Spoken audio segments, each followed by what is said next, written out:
mass media. Welcome to the Independent Voter Podcast from Independent Voter Project. We're going to expand a little bit. A new era of independent voter news that the journalists just don't cover, where we have these debates on a national level, really taking on issues so that people have more educated disagreements with each other.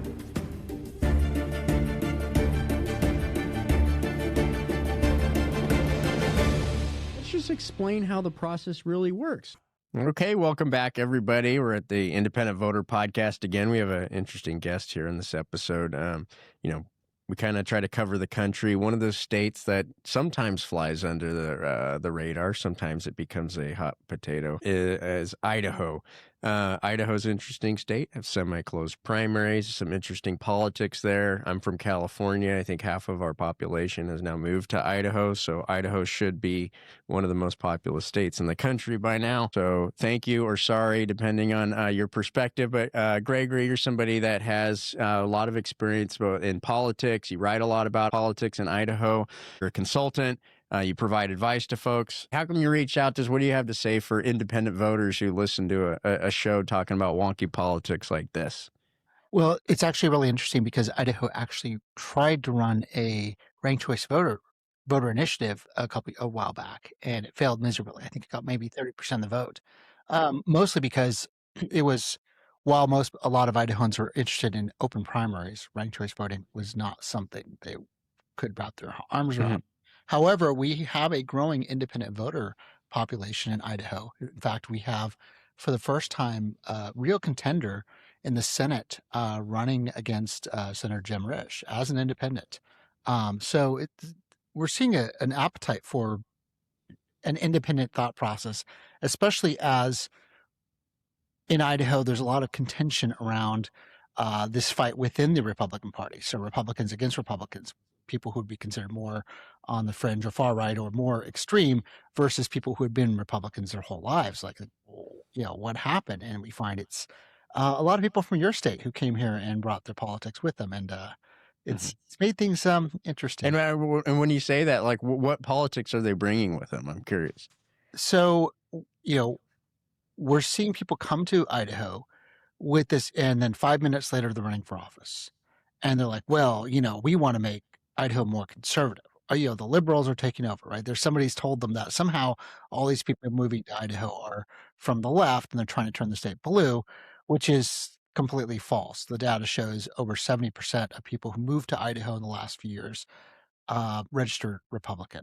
So it's people who were on the right moving to Idaho thinking, well, I'm going to change Idaho to be what I think it should be based on my thoughts of what my experience in California, when Idaho is like not that way at all. It was already conservative. It was already Republican. Well, if you think about it, it makes sense, right? If you're so upset the political system that you're going to leave a state, right? You're going to go and have the ideology that isn't really penetrating in California, right? And so it kind of makes sense why that would be it. I don't understand why you'd think you'd move somewhere and then be entitled to run for an office representing people that you don't really have much of a history with, but that's for another story. But where does that leave Idaho politics? It leaves it as a total mess. We have seen more contention. We've seen, well, let me give you an example. So if you go back maybe 10 plus years, 12 years or more, a typical legislative race, a primary election in the closed Republican primaries, which I think they closed around 2010, 2012, around there, just over a decade ago. These cost about $3,000 to $6,000. You could run for office. I mean, we're not a very populous state. We've grown to over 2 million people now, with a significant growth of just during the COVID years and after. But now it's grown from around $3,000 to $6,000 to pushing six figures. So you're talking about somebody who wanted to run is going to have to raise, Yes. as opposed to having to raise $3,000 or $6,000 in order to be a viable candidate in a congressional seat, or are you talking about local legislative, state senate, state assembly? So now it looks like those races are going to cost $100,000 a pop, and that's quite a lot of fundraising to do for a small local race. That's tough. Right, which means you spend your whole time just raising money, and then of course you got to be accountable to the people who give you money. Well, actually, so what we've seen is another shift is there's a limit of a cap of $1,000 for donations per election cycle. So you've got to really try hard to fundraise because you have only so much someone can give. However, there's unlimited PAC money. And so what we've seen is a rise of what I call political machines, where you have these individuals who are like raising a hand, like, hey, I'm all in, I'm all for this group. And so a lot of these people run, we've seen completely unqualified, moved here 5 minutes ago, and they're backed by a machine who does all the work. They bring in door knockers from out of state. Their entire operation is paid for. They don't have to lift a finger, and they get elected because they have no problems lying to people and gaslighting and use this. Yeah, which is something I've always talked about. There's a lot of folks in campaign finance space will say, okay, like limit donations on candidates and this and that. Right now, the reality is because of the Supreme Court precedent, you can't limit PACs, right? There's efforts to do so. I mean, Kara led the effort in Maine, right, which is a whole attempt to get the case back into the Supreme Court where there's a decision that's more favorable to voters. But like the unintended consequences of folks who want to do the right thing, right? You make it impossible for individuals to raise enough money themselves. Like that money's going to go and funnel elsewhere where less accountability, right? Who is it? Less control, and then you end up in a situation to run for office. You have to compete with unlimited dollars that you don't even know what their real interests are. Mm-hmm. What's the how many independents are there in Idaho? So I don't know the number right offhand. It is the second largest voting bloc. So Republicans are first? Republican, Independent, then Democrats. Okay, and got it. And how many? do you have any independents in the legislature? No. We have candidates running this year, though. This is the first year that we're seeing an organized effort of people. Actually, what's interesting is a veterans group that's pushing for recruiting independent candidates. Is it Veterans for All Voters? It's something related to that, I believe. Yeah, we love. But there's an Idaho veterans group. There's a veterans voters group in Idaho that's pushing for this. And they've done it. Like veterans are nonpartisan. Like, I mean, for the most part, when they're in the military, they are not necessarily connected with either party. I mean, it's sort of like an ethos almost. I mean, when they get out, of course, they're going to be one way or the other. But there's been a lot of veterans who are involved in nonpartisan politics and trying to put forward systems and systemic changes that don't benefit one party or the other, but benefit all voters. It's a nice thing to see happening in the country. I'm glad it's happening in Idaho as well. So what are you working on, Greg? Oh, lots of fun things. Right now, we're just really focusing on, we have a new legislative session that just started this week. Oh, great. And so just tracking and watching what's happening. We have a big budget issue here where, there was a lot of cuts made to, this idea of, we have to cut spending. We have to do that whole DOGE thing. And that's kind of backfiring now that we've seen where you have the big beautiful bill numbers coming in and showing, we have a budget shortfall. So it's deciding, what are we going to cut? Where are we going to, because we have to balance the budget here. So a lot of finger pointing and people trying to figure out, the government wants this and that, and I'm more aligned with where the governor's at versus the other side of the more conservative wing of the party, which is opposed to him and his policies, because they want to spend millions and millions of dollars on things called school choice, which is, free handouts to private religious schools, while saying, we need to cut funding for public schools and everything else. So there's a lot of weird hypocrisy thing going on, a lot of narratives flying around. It's going to get messy. It's going to get ugly. And I think my favorite thing watching right now is seeing this huge split within the more conservative wing. Now you have two factions within the main faction. They've actually broke apart. And the really interesting there is actually it's a religious divide. So it's what we call Christian nationalists versus where Idaho, we have a fairly large LDS Mormon population versus people who are aligned on that wing. So fascinating things. And these are, so it's, there's a lot of nuance in it, and a lot of people kind of struggling to understand what is going on. And one thing, me and others have been tracking this for going on 7 years here in Idaho, we've seen is that these groups, when they've gotten themselves into power, like, okay, when they take over, they're not going to know what to do and they're going to fall apart. We're witnessing that happen in real time. Mm-hmm. Well, it's easy to rally from the outside, culprit, saying, "Oh, this is so terrible. This is not right," because that's easy. Governing is much, much harder. I think that's why we find, things change when people get into office. Their perspectives change, right? Where we come from, it's like, okay, there are lots of different perspectives. I'm sure, like, you could have a whole three-day debate on the school choice issue, and that issue is a lot different in California than I'm sure it is in Idaho, right? That issue is big in California, but the dynamics of it are probably very much different than they are in Idaho. But at the end of the day, the reason why we talk about things like open and nonpartisan primaries is why do these two powerhouses form within the Republican Party, and that why are they critical to the decision making of Idaho? And what about that second largest block of voters, independents, and that third block of Democrats, like really very limited power? And at the end of the day, you say, look, if our right to vote derives from citizenship and nothing else, why is it these two factions within the Democratic Party that are the critical deciding factor in the future of Idaho and every other state, right? That's the question that we ask. But it sounds like to me that it's like the perfect scenario for ranked choice voting. Like the Republican, if the Republicans are split, then ranked choice voting really helps that, right? Because everybody's able to weigh in, and the candidate with the broadest support among the Republicans is actually the one that ends up winning the primary, not somebody with just a small, with just a plurality of the vote. And then maybe you put forward a candidate then that is more broadly supported by the electorate if you don't have somebody who's super fringy coming forward through a partisan primary. But then, Kara, also in that, sorry, Greg, to cut you off, but when you say ranked choice voting, like there's many different ways you could do it. There's the way they did it in New York, which results in a substantially different outcome than the way they did it in Alaska and the way they're doing it in other places, right? So in Maine, yeah. Yeah. So I don't know. What do you think, Greg?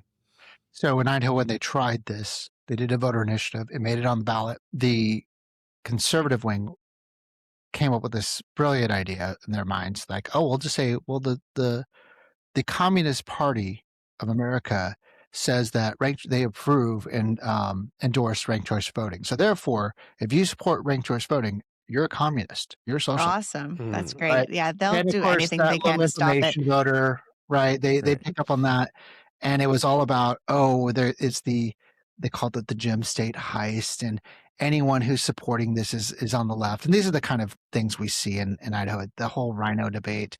And yet a lot of Republicans supported what they called the open primary initiative, which had the ranked choice voting element into it. But once again, it only got 30% of the support in the state. They didn't try to do too much too fast. I mean, I've personally think the primary, opening the primaries, having nonpartisan primaries is the most fundamental change that can really change the incentive structure. But to Kara's point, even the Republican Party, like, they use ranked choice voting. That they use it in their own party, so they know that there's places that use it, and it's not like this crazy tool. We talk about it. If you go to San Diego, where I've led, trying to advance California from a top 2 to a top 5, it's the Democrat. It's the Democratic establishment that'll stop it, right? And they won't let it get through. I mean, how many times has Gavin Newsom vetoed something that would advance the cause of election reform, specifically ranked choice voting? He over and over and over again. So, it comes back to our point is like, okay, everybody sees this, and then nationally, Republicans are like, oh, this ranked choice is this. Everyone's like, your own party, the Democratic Party is also pushing against it where they're in power. So in Washington, D.C., right? Right. Well, yeah, in Washington, D.C., you see them delay, and then in New York, right? They put it in a closed primary system because in New York, they knew if they put ranked choice voting in the general election, well, then there'd be more voice for independents and Republicans, which right now are totally shut out. So the deal the establishment cut with the reformers was, we'll do it, but we'll do it within a closed primary, because now we know whoever wins the Democratic closed primary is still guaranteed to win the general election just by numbers, right? And we don't have to consider Republicans. We don't have to consider independents. That was the deal. So if the Republicans were in control, the reverse would be true, and they would have done the exact same thing. No, you're absolutely right. I've seen this, especially here. I kind of see Idaho as like a petri dish of sometimes bad ideas are tested here. And they see, well, if we can get it played here because it's easier, it costs less money to get something in place here that you can then put nationally. Like we saw, they spent a lot of money to get school choice in, but nowhere near the amount that was spent in other states to influence and win elections. Because honestly, you could probably buy a legislative seat here, from outside money in for, like I said, about $100,000 or so, which in retrospect, in the scale is not that much compared to other states. And people see that and like, well, let's go take over there. Anyway, but going back to this ranked choice issue, or in open primaries, specifically open primaries, the power structures here in the Idaho Republican Party, the people who have taken over, are not the people who are popular or the people who are mainstream Republicans throughout the state. Right? They're seen as fringe. They're seen as very strict in their adherence to party purity and other things. They engage in what's called confrontational politics. They took over by basically being nasty on purpose. And anyone who's been involved in the party for a long time on a volunteer basis was pushed aside because, like, wait, I'm not getting paid, right? This is volunteer work. Why should I have to put up all this nastiness, these rumors, this vitriol? And so people are like, I'm out, right? I don't want to do anything to do with this. So then this other group took over, and that's all they engage with. They're just, it's ugly. And so they also are opposed to anything that can weaken their ability to claim control. And so anything like an open primary or anything like that, they have to fight extremely hard to kill. And they even went so far. This is it. They even went so far. This is funny. So this last presidential election, the legislature had put in legislation to move the presidential primary to be in alignment with the Republican primary, which is in May, right? Uh-huh. And so the party, they recognize that when you have a combined primary, like a presidential and the statewide primary, it brings in more voters. Yep. They don't want, right? Exactly. More voters means more people they have to spend money on lying to. That's harder to do. So at scale, you want to keep the number as small as possible. So they actually, the party chair got up there. She's like, no, we can't do this. And she killed it, effectively told the chairman on the committee, like, we got to kill this, whatever. And so the default was they would do a caucus, which was a complete disaster. Nobody liked it. They ran on, election integrity and security, and they literally had things like Costco boxes and like the shoving ballots in. Like, what is this? This is really hokey. Anyway, that was how we did our presidential caucus, which wasn't even a real primary, and the whole thing was seen as kind of a joke because they went to that level of effort to kill the idea of anything that could get more voters to show up in a closed primary, which would mean their preferred candidates wouldn't win. That's right. And, control over the process. It's going to be a never ending battle.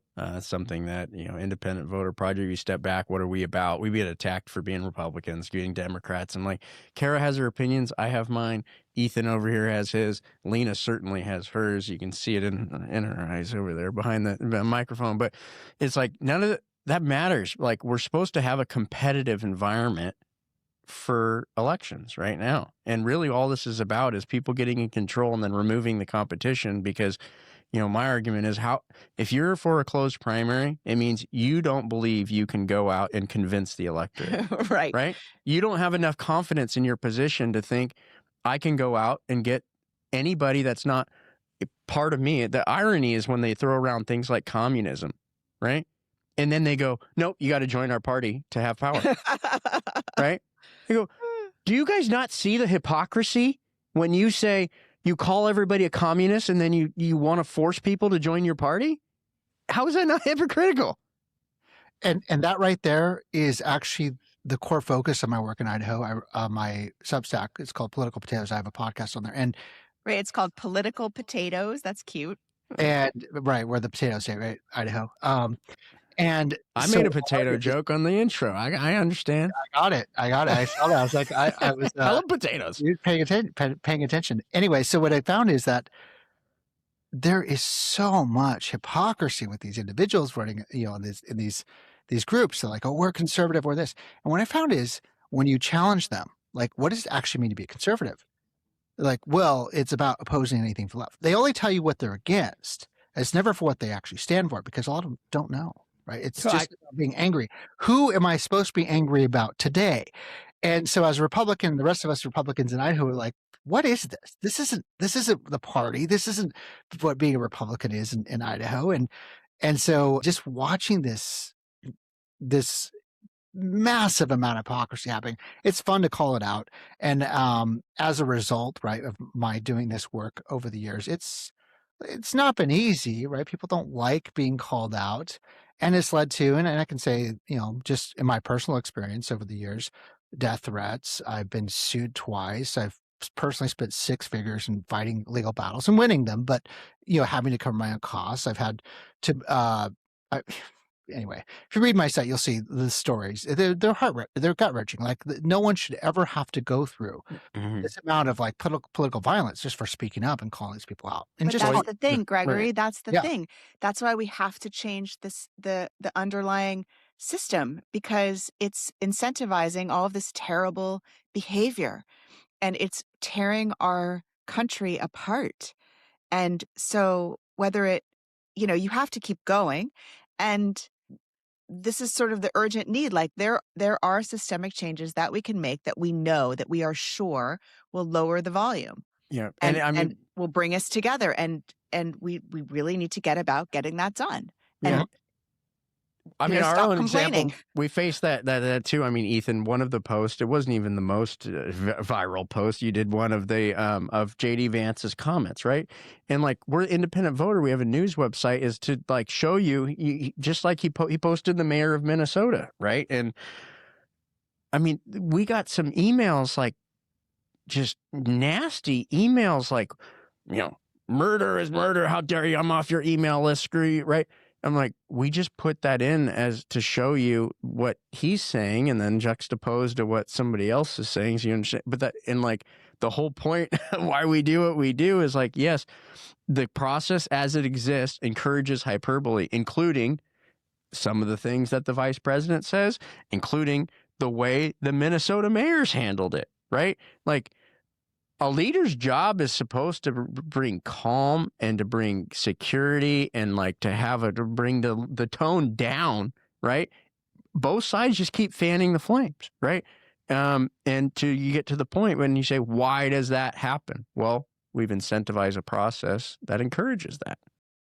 Well, let me add one more thing. It's not just the process, but it's also the way the message is distributed, right? So look at social media, which has overtaken a lot of traditional media. That's where a lot of people are getting their information now. So nuance does not perform well in the algorithms, right? Telling the truth does not perform well in the algorithms. Outrage sells. Outrage gets more clicks and likes. So the more outrageous you can be, the more like Candace Owens or Tucker Carlson or Nick Fuentes, these, who've gone so far the other way and just, Well, I don't even have the word. I want to keep this PG friendly, but like, that's what's getting so much attention versus those of us who are sitting there and like, no, we want to be nuanced. We want to tell the truth. We want to explain this and show you the facts and evidence. And it's harder to get the reach. Well, in the Democratic Party, right, to your point, like, they literally sent out memos, right? You got to drop F-bombs, right? You're trying to keep this PG. Like, the Democratic Party literally tells people who are in office, they're leaders. They're the people that younger folks are supposed to look up to. They're telling them, drop F-bombs and curse, because that's how you get attention. So shock value. I remember, I've done tons of debate preparation over the years, right? Prepping Democratic candidates before they go in to have a debate with their Republican opponents. And for the longest time, it was my truest desire to have one of my candidates actually say, you know what, that's bullshit. It would never happen, right? I just would long for a candidate who would just use the word, right? And now I'm sort of regretting ever having wanted that, because they're all using profanity. It's not just the Dems. It's like they're all using profanity now. And, manufactured outrage. right? A lot of it is manufactured. It's sad. We could probably go and talk to you, Greg, for years on end. I think the segment wrapping up a little bit, but I mean, what do you got? What else you got you want to tell our listeners? I guess the last thing message says, I had a piece on kind of aggressive civility, right? You look at what's happening in Utah, Governor Cox. So one of the things that he has his disagree writer thing, and then when the Charlie Kirk thing happened and saw all the murder happen and all the outrage over that, I look at it and I had a piece that was focused on, that's great, and it's working if people can implement it and are willing to make that effort. But what I found that's actually more effective in dealing with the vitriol and things that we're seeing online, especially when dealing with local candidates, like on a legislative basis. It's focus on, when you see people fighting online and saying, oh, well, you're just wrong, and they're using logical fallacies, they're attacking you. You can be aggressive, but also be civil at the same time. And it's about saying, well, show your evidence, prove it. And then call them out on if something isn't untrue. It's okay to say that's not accurate and that's not right. And then, here's the proof, show a link or whatever, and challenge them to do better, challenge them to show their evidence. And you'll find that you'll win these arguments better and that you'll draw more people to your side as you're seen as, this person's trustworthy. And showing that the others that are involved in these vitriol and these aggressive behaviors, well, they're not accurate, but they're gaslighting and they're engaged in these abusive and harmful behaviors. And just as long as we can teach people to do that small change individuals can do, you're going to see a big shift in how these things are run over time. Well, I think that's kind of the core to our ethic. We have an etiquette on IVN that we follow by is no partisan attacks, no name calling, right? Substantiate what you say. Gregory, I would open up, please, just like any of our readers, we say, look, if you don't agree with something, publish something of your own. Like that, people get angry about something that will get published in IVN. What are you angry about? Like, because you disagree? Well, then write your own story. As long as you're writing it in an ethic, and it isn't just throwing F-bombs or saying you're wrong because you're a Republican or a Democrat. Gregory, we invite you. We invite our listeners. Kara does a lot of writing and has had some great articles we see being passed around by experts in those industries and stuff too, because I think they appreciate your point, the nuance and the higher level discussion about policy, where most policy isn't about, is that person's motives bad because they want to do it. It's, no, this person's motives are probably good. Most of our motives are good. There are bad people, but we all have disagreements over what are the consequences and what are the outcomes that a certain policy is going to do. That's what we're about, an independent voter. That's why we're very happy to have you come on, Gregory. Appreciate what you do in Idaho. Please stay in touch. Please, please author an article. We'd love to publish it to our readers on Independent Voter. Thanks, Kara, as always. We got Ethan over here doing our social, Lena on the mic. Thanks, everybody, for joining us on Independent Voter. You can subscribe to us on YouTube, which we're just getting started going on YouTube. We've been on Facebook, Instagram for a long time, so come like and follow us there. And then join us at ivn.us, where you can find stories that you may or may not agree with. And when you really have a bug, you want to feel like you want to say something, well, submit your own article. So thanks, everybody. I'm Chad. Thank you, Greg, for being with us. Bye, Kara. Bye, everybody. This is the Independent Voter Podcast, sponsored by the Independent Voter Project and produced by OLAS Media. Remember, you can always find the Independent Voter Podcast or the How It Really Works series at ivn.us. Follow and subscribe at olasmedia.com.